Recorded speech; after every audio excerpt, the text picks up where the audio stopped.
వర్కర్లు మహాధర్నా కార్యక్రమం అయితే వ్యవహరించారు ఈ రోజు ఇందిరా పార్క్ లో. సో వాళ్ళకైతే మేనిఫెస్టోలో పెట్టినటువంటి 18,000 రూపాయల కిందనైతే వాళ్ళైతే ఈ రోజు అయితే మహాధర్నా కార్యక్రమం అనేది చేపట్టారు. సో మరి వారి యొక్క డిమాండ్ ఏంటి, వారి యొక్క హక్కులు ఏంటి అనేది మనం అయితే అడిగి తెలుసుకుందాం. నమస్తే అండి. నమస్తే. సో ఏంటండి మరి ఈ రోజు అయితే ఆశా వర్కర్ల మహాధర్నా అనే కార్యక్రమాన్ని అయితే చేపట్టారు కదా, మరి ఏమైంది? మీ ఆశా వర్కర్లకు ఏమన్నా సమస్యలు కానీ లేకపోతే ఏదన్నా బాధలు కానీ ఏమన్నా ఉన్నాయా? మా ఆశా వర్కర్లకు చాలా సమస్యలు ఉన్నాయి. మేము 20 సంవత్సరాల నుంచి గ్రామాలలో సేవలు అందిస్తూనే ఉన్నాము.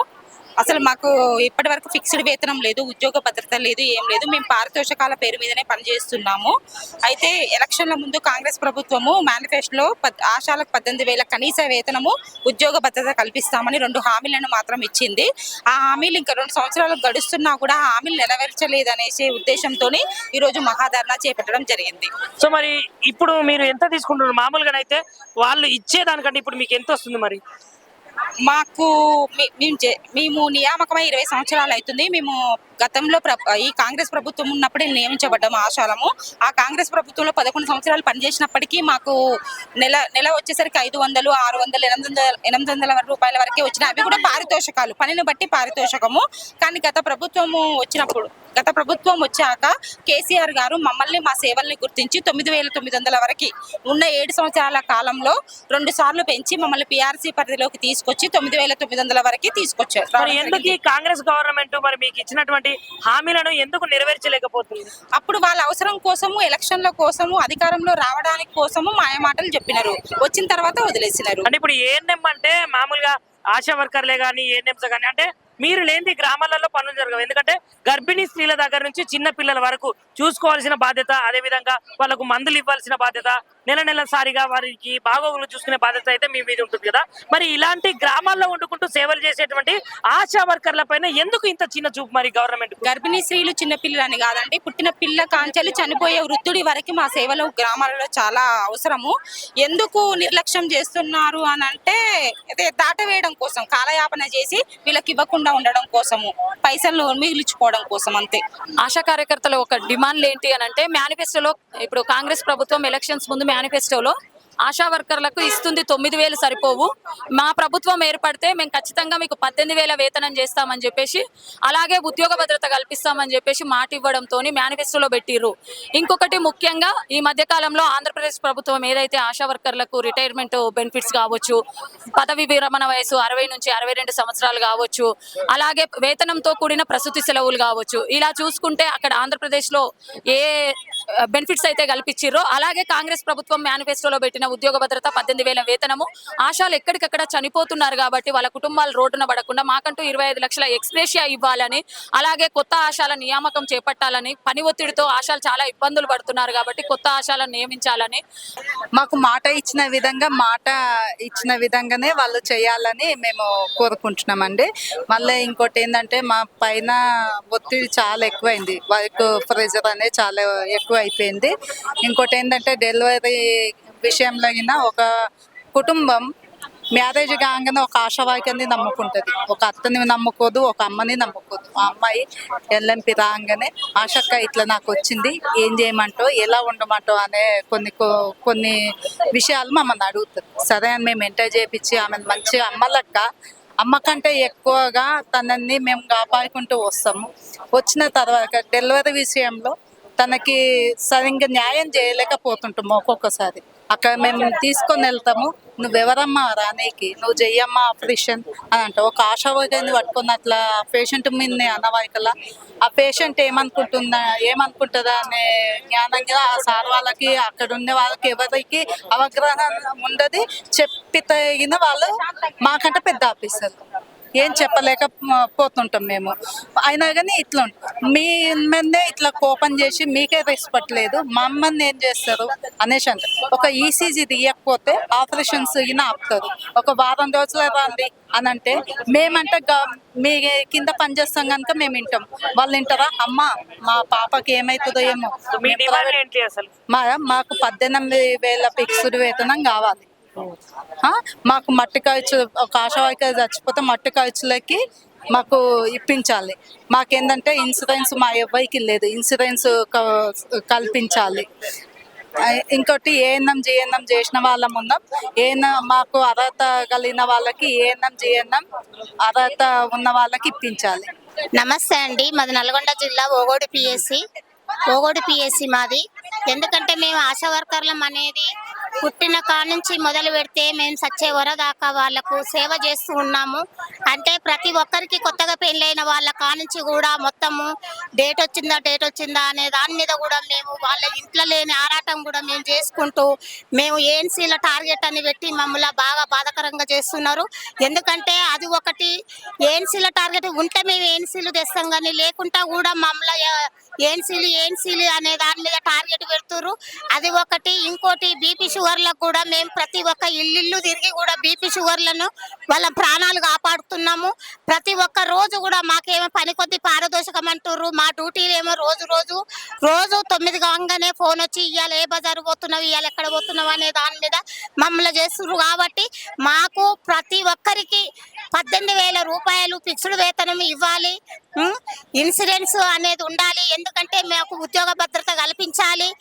గవర్నమెంట్ అనేది వేరే వాళ్ళు కూడా మీకు గవర్నమెంట్ జాబ్ అనే వాళ్ళు కూడా ఉంటున్నారు. కాబట్టి మాకు ఈ 9,000 రూపాయలతోటి మమ్మల్ని ఉదయం నుంచి సాయంత్రం వరకు దాకా ఇది అది అని అడగడము బాగా ప్రెషర్ చేస్తున్నారు. కాబట్టి మాకు ముఖ్యంగా పూటము కప్స్ అనేది మేము అవి పట్టుకపోవడం అనేది మానేయాలి.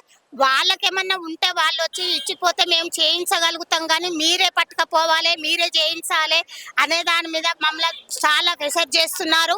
మాకిచ్చే 9,000 రూపాయలకు రోజు ప్రతిరోజు ఎంతంటే 9 గంటల నుంచి మీరు ఉండాలి. ఒక సండే రోజే మాకు ఫోను అనేది లేదు. సండే రోజు కూడా అడిగే అవకాశం ఉంటుంది. కాబట్టి ఏ ఊరికి పోయినా కూడా మేము నిమ్మలంగా ఒక రోజు ఉండే అవకాశం లేకుండా అయిపోయింది.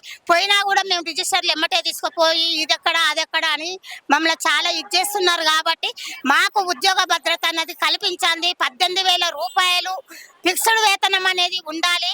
పని కొద్ది పారదోషకం అని లేకుండా పారదోషకం అని తీసేసి జీతాలు అనే ఫిక్స్డ్ వేతనం కావాలి. అదే మేము కోరుకుంటున్నాం. ఇన్సూరెన్స్ అనేది బయటికి పోయిన మనిషి ఇంటికి వచ్చిందాక నమ్మకం లేదు. కాబట్టి మాకు ఇన్సూరెన్స్ అనేది ఉండాలి. ఎవరన్నా చనిపోయినా కూడా గవర్నమెంట్ తరపుగా నుంచి వాళ్లకు పారదోషకం అనేది ఎన్నేళ్ళు ఉంటే అన్నేళ్ళ దాన్ని బట్టి కూడా వాళ్ళకు చిన్న పాపలు ఉంటారు. కాబట్టి వాళ్ళకు కూడా అంత సాయం చేసి వాళ్ళకి ఇవ్వాలని మేము ప్రభుత్వాన్ని కోరుకుంటున్నాము.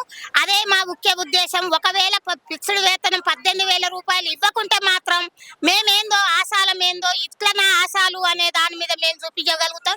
ఇప్పుడు మర్యాద పూర్వకంగా మా 18,000 రూపాయలు మాకు ఫిక్స్డ్ వేతనంగా వేస్తేనే ఏం లేదు.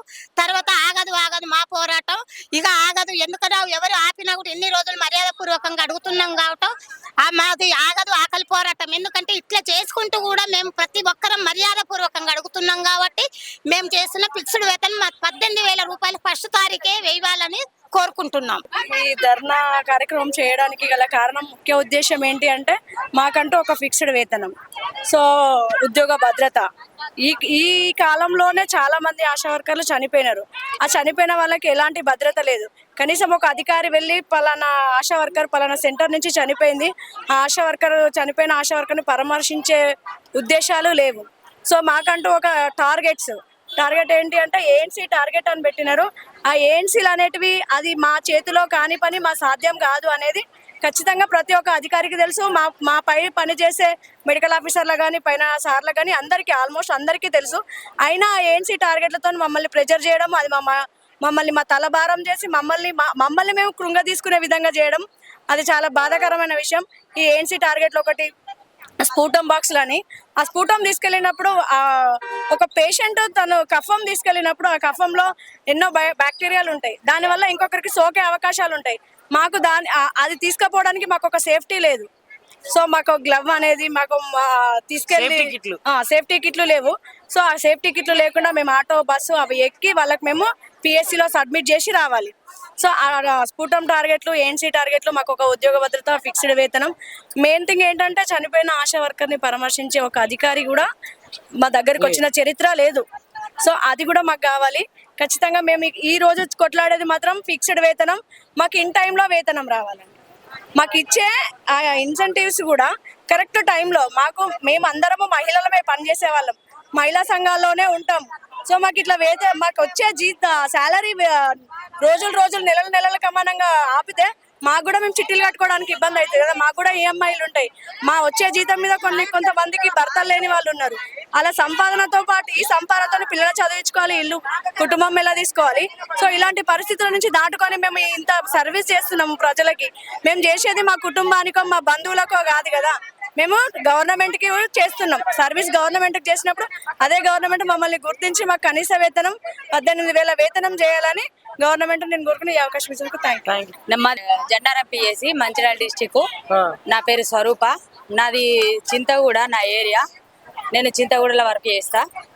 మేము అంత దూరం నుంచి ఇక్కడికి ఎందుకు వచ్చినామని అంటే మాకు సమస్యలు ఎక్కువ అవుతున్నాయి. జీతాలు కరెక్ట్ రావడం లేదు. మళ్ళీ ఒకటి ఏంటంటే ఏ సర్వే వచ్చినా కానీ మీరు కంపల్సరిగా చేయాలి. ఇది మీరు డ్యూటీ చేస్తున్నారు కదా, మేము జాబ్ చార్ట్స్ ఒకటే చేస్తాము అని మేము చెప్పిన వాళ్ళు వినట్లేదు. అసలు ఏంటంటే మీరు డ్యూటీ చేస్తారు కాబట్టి కంపల్సరిగా ఏ సర్వే అయినా చేయాలని చెప్తుండ్రు. మళ్ళీ జీతాలు కూడా కరెక్ట్ రావాలని లేదు. ఒక్కొక్క సబ్ సెంటర్లలో ఎట్లున్నది అని అంటే 9 నుంచి పొద్దున 9 గంటల నుంచి సాయంత్రం 4 గంటల దాకా డ్యూటీలు చేయాలి, కంపల్సరీగా ఉండాలి మీరు సబ్ సెంటర్లో అని చెప్తాను. కానీ కాకపోతే మేము ఈ 9,900కు మేము సబ్ సెంటర్లో రోజంతా ఉంటే మా పిల్లలు ఎట్లా ఉండాలి, మేము ఎట్లా బ్రతకాలి? మా జీతాలు చాలని జీతాలు. ఇప్పుడు ఏదైనా ఆరోగ్యం బాగాలేదని అంటే మేము హాస్పిటల్కి వెళ్ళాలంటే ఒక్కో రోజు 5-6 వేలు అయిపోతున్నాయి మినిమం. మేము ఏదైనా గవర్నమెంట్ హాస్పిటల్లో చెకప్, మరి మాకు హెల్త్ చెకప్ ఉందా అంటే అది కూడా లేదు. మాకు ఏదైనా ప్రాబ్లం వచ్చినా, మాకేమన్నా ఏదన్నా యాక్సిడెంట్ అయ్యి ఇప్పుడు చాలా మంది డ్యూటీలు చేసి ఏంది అని అంటే మనస్తాపానికి గురి, అబ్బా నాకు ఇంత ఉన్నది, నాకు ఇంటికాడ పరిస్థితి ఇట్లున్నదని అట్లా కూడా కొంతమందికి ఆరోగ్య బాగలేక చనిపోతుండ్రు. అట్లాంటి వాళ్ళకు కూడా కనీసం ఒక మద్దతు అనేది లేదు, వచ్చి పలకరింపు లేదు. కనీసం వీళ్ళకు మా చేతనైనంత మేము ఇది ఇస్తాము అనేది కూడా లేకుండా ఉన్నది. ఇప్పుడు మీరు ఇలా చెప్తున్నారు, మరి మీకు 18,000 వేతనం చేస్తామని హామీ ఇచ్చారు కదా, మరి కాంగ్రెస్ పార్టీ హామీ ఇచ్చారు కానీ దాన్ని ఇదివరకు మాత్రం హామీ ఇచ్చినాం మరి ఇస్తాము అన్నదైతే దాని గురించి మాటే లేదు. ఇప్పుడు వచ్చి కూడా 2 సంవత్సరాలు అవుతుంది కాంగ్రెస్ ప్రభుత్వం వచ్చి కూడా, అప్పటి నుండి అయితే లేదు. మాకు అప్పుడు టీఆర్ఎస్ ప్రభుత్వం ఉన్నప్పుడే మేము ఫస్ట్ ఆశా వర్కర్ అంటే తెలియదు అన్నవాళ్ళు. టీఆర్ఎస్ ప్రభుత్వం వచ్చిన తర్వాత మాత్రం మాకు సాలరీలు పెరిగినాయి, మాకు పని భారం కూడా కొద్దిగా తగ్గింది, మరియు రికార్డ్స్ కూడా వచ్చినాయి, అన్ని చేసినారు. కాకపోతే ఈ పెట్టిన షరతు ఏంది అంటే 18,000, ఆ 18,000 అన్న మాకు ముందుకు వచ్చి మాకు ఇస్తే బాగుండు అని మేము అనుకుంటున్నాం. మాకు ఒక జాబ్ చాట్ అనేది ఉన్నది, దాని ప్రకారమే మేము పని చేసుకోగలుగుతాము. మిగతా పనులు మాకు ఒత్తిడి అనేది మాకు రాకుండా చూసుకోవాలని ఇదొకటి మా యొక్క విన్నపం. మరియు మాకు ఏదైనా ఆరోగ్య భద్రత కల్పించాలి. తర్వాత మాకు ఎవరన్నా ఏ పరిస్థితుల్లోనైనా చనిపోతే అట్లాంటి వాళ్లకు ఎంతో కొంత సాయం చేయాలి. మాకు ఒక 50,000 చనిపోయిన వాళ్ళకు వేరే వాళ్ళకైతే కంపల్సరీగా ఇస్తారు, కానీ మాకైతే ఏది ఉండదు. అందుకని అట్లాంటిది ఒక భద్రత కావాలి, మరియు ఇట్లాంటివి కావాలని కోరుకొని మేము అంత దూరం నుండి ఇక్కడికి వచ్చినాం. లైక్ చేయండి, షేర్ చేయండి, సబ్స్క్రైబ్ చేయండి. మరిన్ని వీడియోల కోసం బెల్ సింబల్ పై క్లిక్ చేయండి.